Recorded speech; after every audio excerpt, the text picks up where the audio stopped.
Hi everyone, my name is Chloé Simpson. I am a data scientist working at the French Red Cross Accelerator, and I am part of the Women in AI Paris team.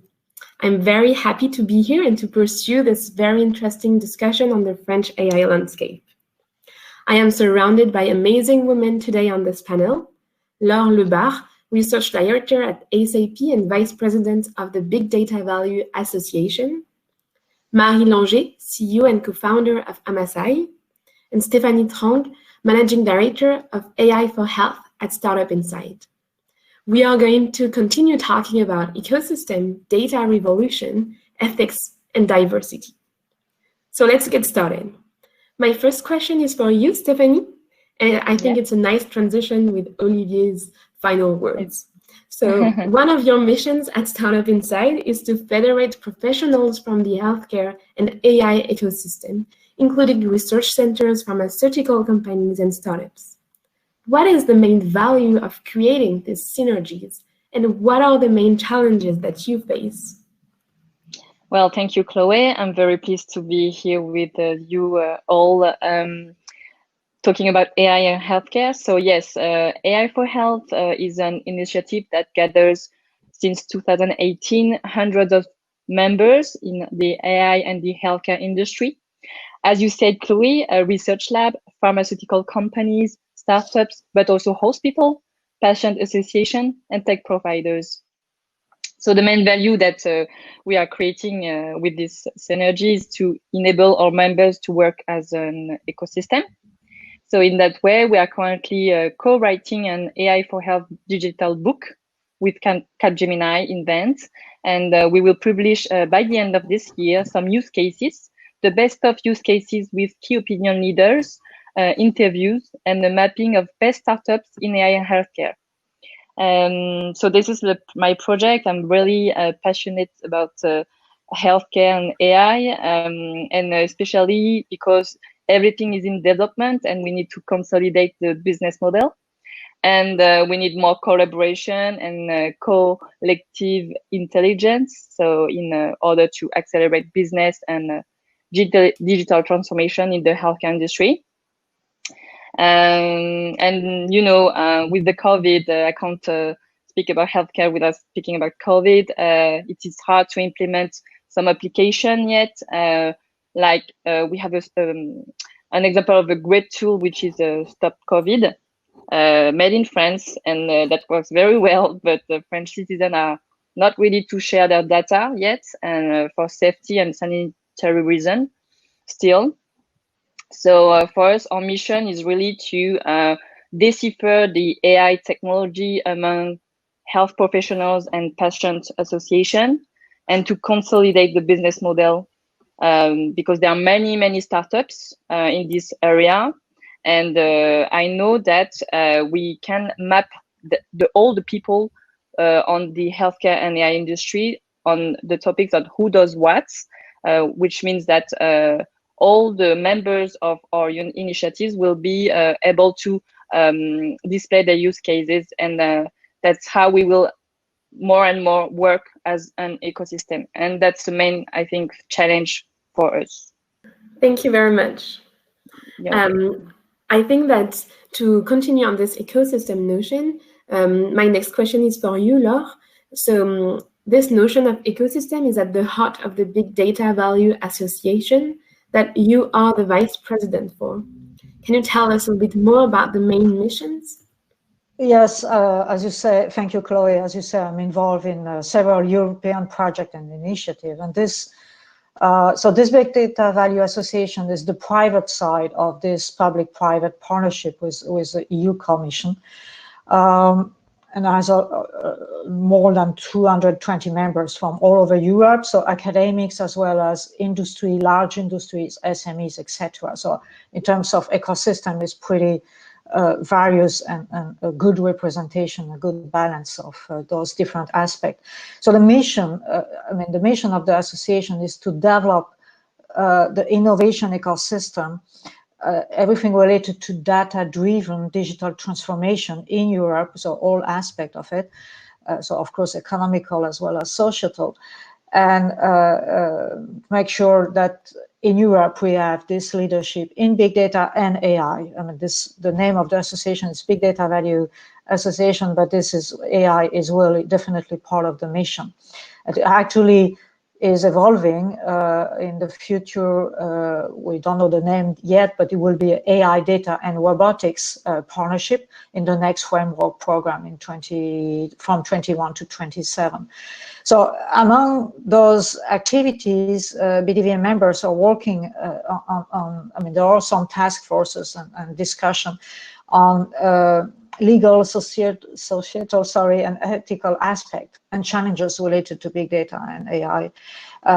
In addition, the association and also several members like SAP were active in this high-level expert group on AI, who elaborated recommendation on ethical, legal, and societal, again, issues and challenges related to AI. And in this one, inclusion and diversity were, of course, included, but not specifically on women. I mean, this was part of it, but implicit, not explicit, we'll say this way. Yeah, so that's one of it. Thank you so much. That's very interesting. And we see all of the different aspects that come together around the AI ecosystem in France and in Europe. Marie, now, so you have founded AMASAI to help companies leveraging their data by emphasizing on the importance of the organizational aspect of the data transformation. What are the current most frequent challenges that a company faces when trying to implement an AI strategy? Well, the main challenge that every company faces is the availability and the quality of the data. To do AI, you need a lot of data and of quality. But very often the data is scattered in different departments, different databases, and of very poor quality.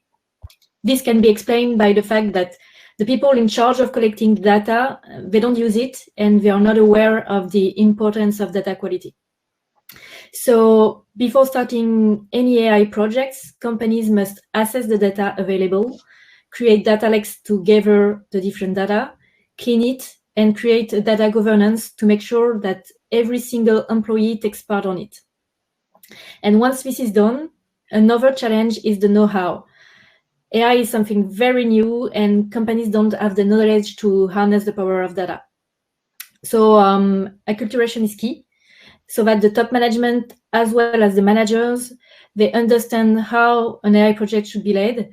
And that means stop creating data lab where you put data scientists alone with the data, and this is not how it works. You need it's a teamwork. Business must work closely with the data scientists.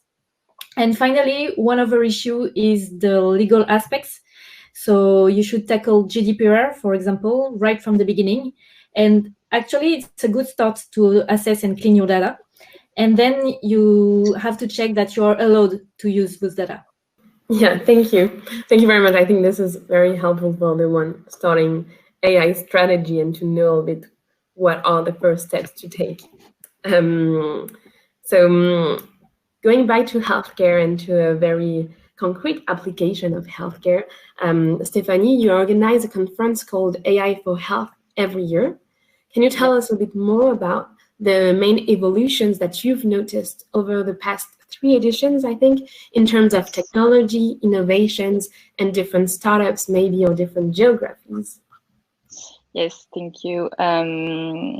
So yeah, this year it was really a challenge for us because, you know, with this period of crisis, all our conference in AI and healthcare were like stopped suddenly, and we turned into digital. So that's I'm very proud to make it digital and make an experience 360 degree experience on our platform. So yes, as you said, Chloé, we gathered like since 2018. 1,500 people. It was at Palais de Tokyo at the time, and we were always supported by members of the French government.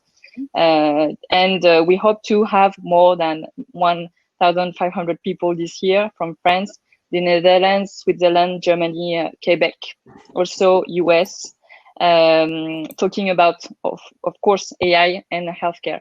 which is a really like an area of excellence in France. So I'm very proud to be a kind of hub of this initiative. And in terms of innovation, I'm not a specialist, have to say, but what I can describe to you as of today, what I see is that regarding innovation, of course, there are so many things that have been done already in imaging and in cancer. I have to say that the cancer will be a chronic disease in the future, because everything is in acceleration in imaging, because radiologists, they are very used to work with many technical tools like forever, since ever, and for the oncologists, they really are focused on tumor detections, and there are some startups that work with doctors, oncologists to improve that detections. That's what I've seen since the past 3 years. For example, a startup like TheraPixel can predict a tumor in the breast cancer regarding just a radiology of a breast with the images of the breast, and some example that I can tell you is that surprised me. It was with the fundus of the eye.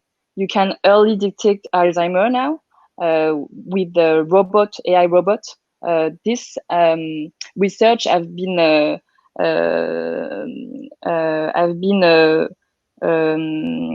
looking at research at the Fondation Adolf Rothschild, and I worked with them. And when we saw all what can do the robots with AI, it was really amazing to see how the robot can be a complement to the doctors and researchers.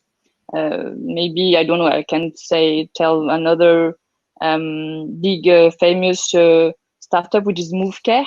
It has been reimbursed now from the Sécurité Sociale, French insurance, healthcare French insurance, sorry. It's an Israel company, and they can predict the cancer, lung cancer. That's all. I have so many that I can tell you and explain to you. So many use case topic that I've seen every day. I'm talking about startup, hospital, research lab that all are doing amazing job in France. And as we say, data are really important and relevant for make AI more performant, I would say. Great, that is so interesting. And so you are really seeing the collaboration between startups and hospitals, and maybe these two worlds must be very different, and when coming together, quite that's something. The aim of the ecosystem. AI for health. Great. So often when we are talking about AI applied to healthcare, we can think of potential ethical problems raised by such solutions and the implementation of these solutions in daily lives. I think that one of the missions of AMASAI is to help companies define their ethical and legal data framework. You mentioned this a bit earlier already, Marie. Can you tell us a little bit more in detail what is your approach there, and what do you define as a success in this area? Yes, so there are three main matters. First of all, it's the nature of the data. We deal with personal data, which is considered sensitive by the GDPR, and it means that you have to treat them with care and protect the patient's interests at any time. Then you want to make sure that your project obeys quality norms. You will have to manage life and death matters. So an AI can become a medical device, and as such, it will have to obtain the CE marking, and you will have to prove that your product, your tool is consistent with security and performance that EU expects. And lastly, we may encounter some liability issues, if there is an accident, a mistake, who is responsible? The producer, the user, the developer, and so this question really must find an answer. So please note that all those 3 matters have to be treated really early into the project and not at the end, because it will be really difficult to treat this at the end. So at AMASAI, we provide our clients with a methodology reconciling legal services and innovation. We assess the regulations which can have an impact on the project, and we add the requirements of those rules to the design book. For example, GDPR will impose specific constraints on the design and on the data lifecycle, and you have to know that really early in the project. So before launching a new AI product, AMASAI conducts an audit to assess regulatory risks and prepares required documentations. And when you want to sell a product to a big company, you have to show that your solution won't cause any legal matter. So as to do that, showing and explaining what you do and how is the first step. Auditing and managing risks is the second step. And the last one, which is an important one, is to keep an eye on your tools and what they become. Because we already talked about bias, and we don't want to entertain or create any more inequalities. So assessing regularly that no bias penetrated your system is the best attitude. So yeah, that's it. Thank you very much. And I think that you were telling me about advising your companies about really defining guidelines of what is for them critical as an ethical on the ethical point of view, and what is for them bias. Exactly. For health, it's quite obvious, but for other companies, like in retail, for example, what is ethic or not? Meaning that if an AI tool is biased toward the gender, is it really an ethical problem or not? Maybe not, because if I sell clothes, for example, I may have to target the women differently than the men. So this is not an ethical issue. So for each company, we have to think about what can be the ethical issues and how I want to answer them. Thank you. That is very interesting. On this notion of diversity, maybe Laure, can you tell us a bit more about an association that you are involved in? So the association is InterL, working on AI as a group of female representatives of big corporations. Can you tell us more about all of this and the objectives of the group and what is happening with them? Yeah, so the Cercle InterL is a network of professionals, women's networks. It groups 16 French enterprises in scientific and technology sectors like Air Liquide, Dassault, Engie, ADF, etc., and SAP. So the Cercle InterL is committed to professional equality, to the promotion of women's careers, and to gender diversity. As part of this, there are several working groups, and one of them is Women and AI, Femmes et IA. And the mission is to engage our enterprises, so starting with the first 16 enterprises of the Circle, but we aim to continue with the other enterprise. So we want to engage them for a non-biased and non-discriminatory AI, and those enterprises to be exemplary and models on this topic. And we want to contribute to this AI and ethic French ecosystem, and making sure the topic women and AI is addressed as well, not just as a side effect. So the action plans includes the production of a chart and eventually a label, but a chart for non-biased AI. We did analysis of other references. We interviewed the CEOs of those enterprises. We compile the best practices. We interact and collaborate with other enterprises, with French public bodies, the government ministry, the Laboratoire de l'Égalité, and also with other associations and initiatives, like Women in AI, for example. So this chart will include, so of course, making sure enterprise have AI committees and governance that are looking at this woman aspect. And also to complement what Marie was saying, or the previous, or Stephanie, or the previous panel, everything related to compliance by design, the data, the choice of the data and the processing of the data, the algorithm itself, is it, how responsible, ethical is it? Is it introducing new bias or expanding the actual bias, etc. We want to make sure there are different evaluation and points of control.